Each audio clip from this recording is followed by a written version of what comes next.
मेरे प्रिय छात्रों एवं छात्राओं, आशा करता हूँ कि तुम सभी स्वस्थ एवं प्रसन्न होगे। आज मैं तुम्हें सारा आकाश राजेंद्र यादव द्वारा लिखित उपन्यास का तृतीय सर्ग का अंतिम भाग पढ़ाने जा रहा हूँ। इसके पहले मैंने तुम्हें बताया था समर को पोस्टमैन के द्वारा एक पत्र मिलता है जो प्रभा का था, अर्थात उसकी पत्नी का था। अब उसके आगे मैं बोल रहा हूँ। समर कहता है, पत्र लेकर मैं भीतर आया। प्रभा एक कोने में बैठी बैठी आटा छान रही थी। मैं इस बात को देखते देखते ऊब चुका कि जब देखो तब तो यह रसोई घर में काम में लगी रहती है। रसोई संबंधी सभी क्रियाएं अपने आप करती रहती है और उसी रसोई संबंधी किसी काम में यह सदा उलझी रहती है। आखिर कितना काम है चौके का कि चुकने में आता ही नहीं। इस समय तो ऐसा मन हुआ कि दोनों बांह पकड़कर उसे उठा लूं और कहूं, चलो बहुत हुआ, बाकी काम कोई और करेगा और कभी कर लेगा। लेकिन वह कोई और कौन होगा? समर सोचता है, अपने मन में सोचता है कि सारा दिन काम करते करते थक जाती है और उससे कह दूँ चलो बाकी बात में काम हो जाएगा, कोई कर लेगा। लेकिन फिर सोचता है मन में, बाकी काम कौन करेगा? कौन है? पपड़ाते ओठों और सूखे गले से धीरे से जाकर कहा, यह तुम्हारा पत्र आया है प्रभा। प्रभा उसे पूछती है, कहाँ से पत्र आया है? वह एकदम हुलस पड़ी मतलब चौकन्ना हो गई। उसे आश्चर्य हुआ, किसका पत्र है उसके लिए आया हुआ? मेरे हाथ से खत लेकर के कोना पकड़े हुए ही पता पढ़ा और उमग कर बोली मतलब बड़े प्रसन्नतापूर्वक बोलती है, यह पत्र जोधपुर से आया है। रमा का होगा, बहुत दिन में आया है। मैंने भी उसे लिख रखा है। लिफाफा नहीं था, नहीं तो मैं उसे भी पत्र भेज देती। फिर सहसा मेरे चेहरे को देखा तो बात अधूरी छोड़ती। तबीयत तो ठीक है ना? समर कहता है कि समर को देख करके प्रभा को जैसा कुछ लग रहा हो, उसने तपाक से बोल बैठी, तबीयत तो ठीक है। समर कहता, क्यों, मेरी तबीयत को क्या हुआ है? मैं चलते चलते बोला, पहले इसे पढ़ लो, आटा पीछे छान लेना। यहाँ आटा छानने का मतलब आटे को गूँथने का है जिससे रोटी बनती है। पत्र मेरी ओर बढ़ाते हुए बोली, ए सुनो, इसे ज़रा हमारे संदूक में रख दो, रात को पढ़ूंगे। लो, यह ताली है। ताली माने चाबी को बोल रही है कि ये मेरे संदूक की ताली है और लो इसे संदूक में रख दो। जब मैं काम धाम करके सब निपटा लूँगी तो रात में मैं इसे आराम से प्रसन्नतापूर्वक पढ़ूँगी। पल्ले से बंधी कमर में घुली ताली को खींचते हुए बोली, अभी तो सारा काम करना है, खाना तो अभी बना भी नहीं है। तभी उसे याद आ गया, हो इस तरह बोली, और क्यों, आज जनाब ने खाना क्यों नहीं खाया? हम अभी तक भूखे बैठे हैं। प्रभा कहती है, आप खाना क्यों नहीं खाए? आज खाना खाने आए क्यों नहीं? क्या आप नहीं जानते, मैं भी अभी तक भूखी हूँ।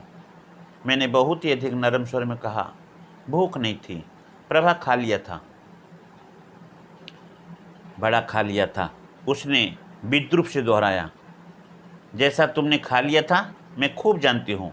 कम से कम यह तो सोच लेना चाहिए कि जरा से गुस्से के मारे हम तो खाना नहीं खा रहे हैं, लेकिन दूसरा आदमी भी तुम्हारे कारण भूखा रहेगा।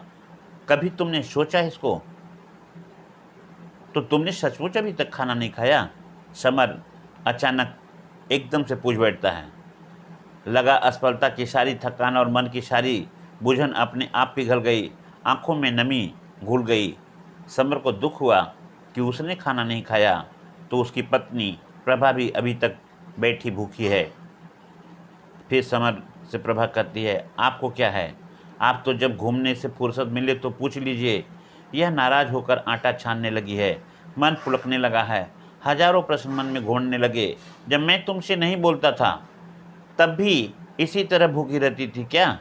गला साफ करके इतना ही कहा, लाओ अब दे दो। सुबह अपने कहे हुए शब्दों पर खुद ही गुस्सा आने लगा। समर कहता है कि जब मैं तुमसे बातचीत नहीं करता था, जब मेरा मेल मिलाप इतना तुमसे नहीं था, जब मेरा प्रेम तुम्हारे ऊपर इतना नहीं बरस रहा था, तो क्या तब भी तुम मेरे न खाने पर ऐसा ही बर्ताव करती थी? अर्थात मेरे न खाने पर तुम भी नहीं भूख खाती थी, भूखी रहती थी। मैं ऊपर आ गया। अब बासी खाओगे? ध्यान देना, जब वह कहता है कि ठीक है लाओ अब दे दो, खा लेता हूँ, अपने सुबह कहे हुए शब्दों पर खुद वह गुस्सा करता है और उसे समझाते हुए कहता, लाओ अब दे दो, खा लूँ। तो प्रभा कहती है, अब बासी खाओगे? वह जल्दी मचाती हुई बोली, अभी आधे घंटे में ताज़ा बनाई देती हूँ, और देखो मेरे संदूक में ज़्यादा उलट पुलट मत करना। मैं ऊपर आ गया। कोठरी में उसका संदूक एक ओर रखा था, खोला और लापरवाही से पत्र डाल दिया। फिर उसकी बात का ध्यान हुआ और मन को रोकते हुए इच्छा जोर से मानने लगी कि देखूं तो सही संदूक में रखा क्या क्या है। देखा, रेशमी और सूती 4-5 साड़ियाँ, ब्लाउज, कागज़ के तथा दूसरे डिब्बियों में जाने क्या क्या रखा था। कपड़े सचमुच अच्छे किस्म के थे और घर का ऐसा काम करते हुए रोज़मर्रा के पहनने लायक भी नहीं थे। सबसे अधिक जिस चीज़ ने मेरा ध्यान खींचा वे थी 2-3 पुस्तकें। ध्यान देना, अब जब वह प्रभा से मिलजुल लिया है, प्रभा से बात हो रही है, प्रभा में अपनापन उसको दिखाई देता है, तो अब प्रभा की सारी चीज़ों को भी अपना समझता है और गया है पत्र रखने जो है, जबकि चेतावनी भी दी है प्रभा कि मेरे सामान को उलट पुलट मत करना, लेकिन समर अपनापन दिखाते हुए सब कुछ देखता है और सोचता है कि देखें और क्या क्या है। तभी उसे 2-4 पुस्तक दिखाई देती है।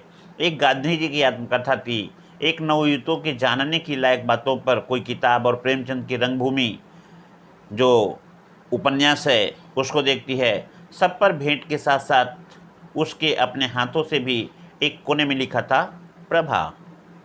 रंगभूमि के पन्नों में झांकते कागज का एक सिरा दिखाई दे रहा था। खींचकर बाहर निकाला तो देखा किसी का पत्र था। सबसे पहले नीचे भेजने वाले का नाम पढ़ा तो चौंक गया।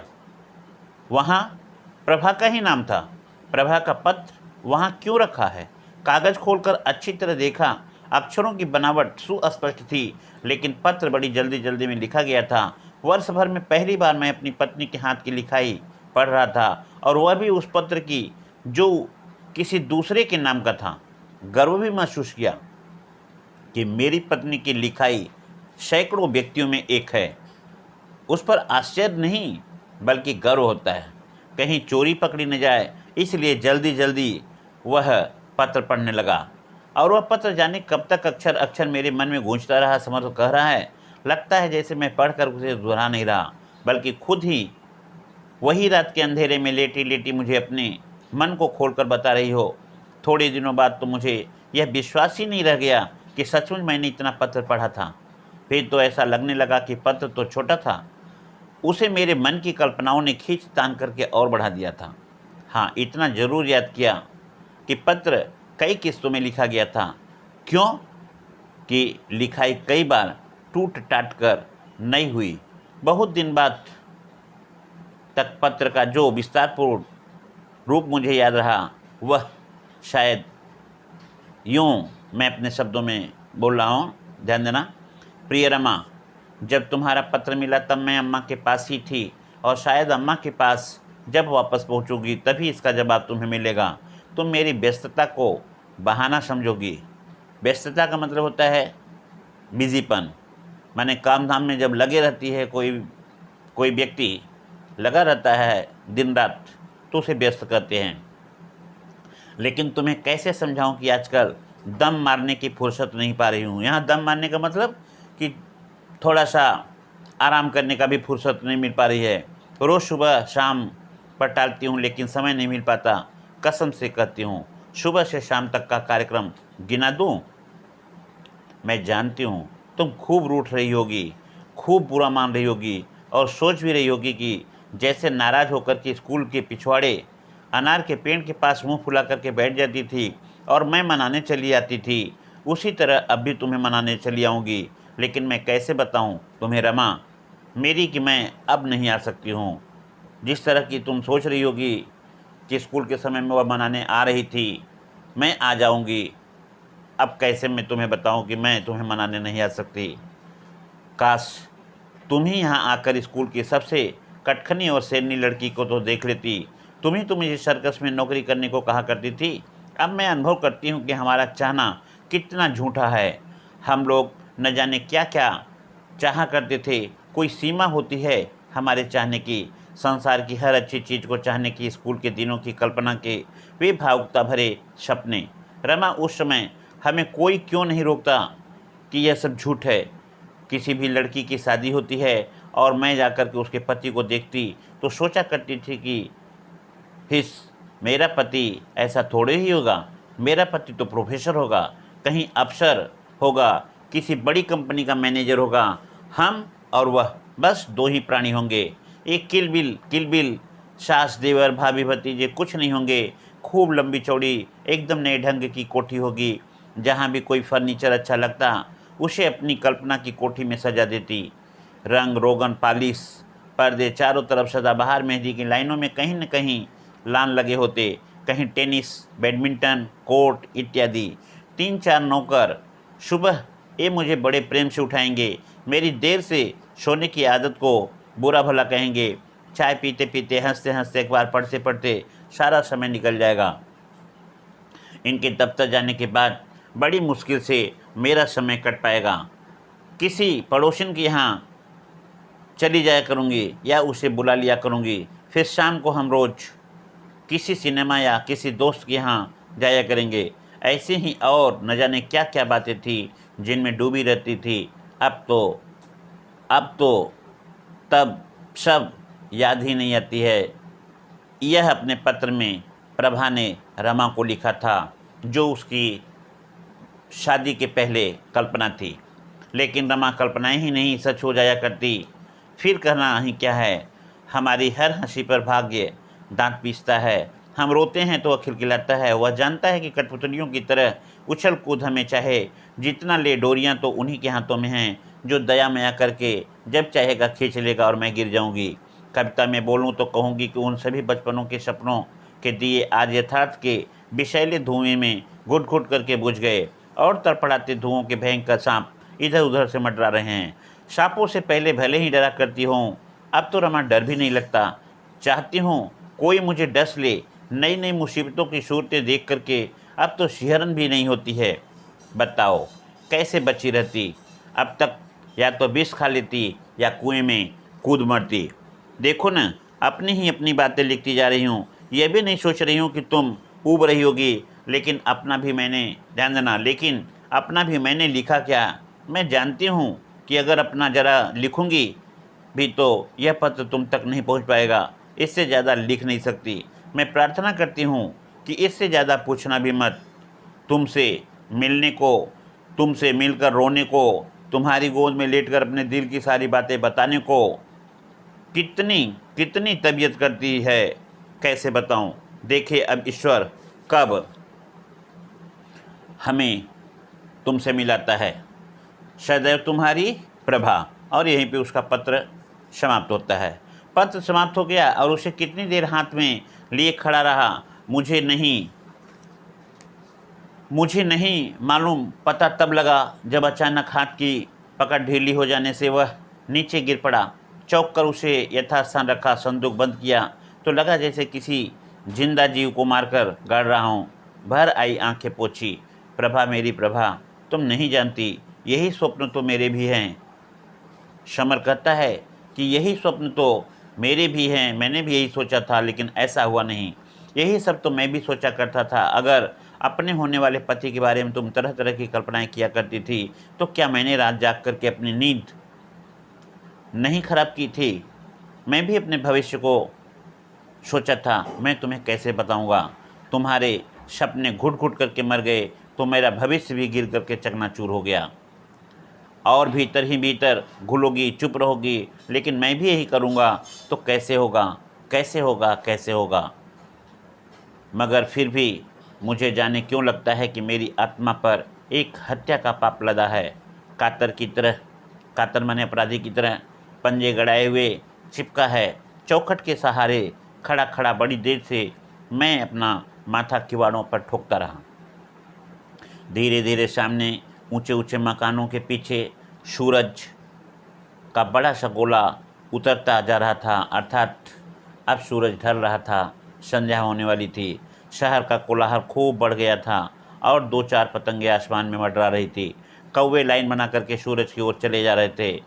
उस रात मैंने प्रभा से पूछा, अच्छा प्रभा, तुम बताओ, तुम क्या चाहती हो? ईमानदारी से बताना, मुझे बहकाने की कोशिश मत करना। मैं आगे भी पढ़ूंगा या नौकरी कर लूँ। और मुझे उस अनजाने व्यक्ति का स्मरण हो आया। प्रभा ने गहरी सांस ली। मैं जो कुछ चाहती हूँ वही सब कैसे हो सकता है? प्रभा कहती है, मैं जो कुछ चाहती हूँ वह सब कैसे हो सकता है? अपनी स्थिति भी तो देखनी होती है। लेकिन मेरे मन से पूछो तो मैं चाहती हूँ कि तुम खूब पढ़ो, कम से कम एमए कर लो। फिर मैंने उत्सुकता से अगले विचार जानने चाहे। शायद वह पत्र की भाषा दोहराए। फिर क्या? तब कहीं प्रोफेसर हो जाना। माने पत्र की भाषा दोहराए कहने का मतलब क्या है कि वह चाहता था कि जो अपने पत्र में प्रभा ने रमा को लिखा है वह बात वही बोले, कि मेरे मन में ऐसा ऐसा था जो भी मैंने पत्र में पढ़ा है। लेकिन ऐसा उसने नहीं कहा। फिर मैंने उत्सुकता से अगले विचार जानने चाहे। शायद वह पत्र की भाषा दोहराए। फिर क्या? तब कभी प्रोफेसर हो जाना, कोई अच्छी सी नौकरी कर लेना। लेकिन तब तक घर का क्या होगा? तुम्हें विश्वास है कि एमए पास करने तक इस चकचक में मैं जिंदा बचा रहूँगा? मैंने समर प्रभा से पूछता है, क्या तुम्हें विश्वास है कि जब तक मैं प्रभा एमए करूँगा तब तक मेरे घर में इस तरह से जो कोलाहल हो रहा है, शोरगुल हो रहा है, क्या शांत होगा? लेकिन अभी ही तुम्हें कौन सी ऐसी नौकरी मिल जानी है कि घर वालों के दलिद्र दूर कर दोगे। दलिद्र दूर माने गरीबी। दलिद्र ग्रामीण भाषा है, गांव की भाषा है।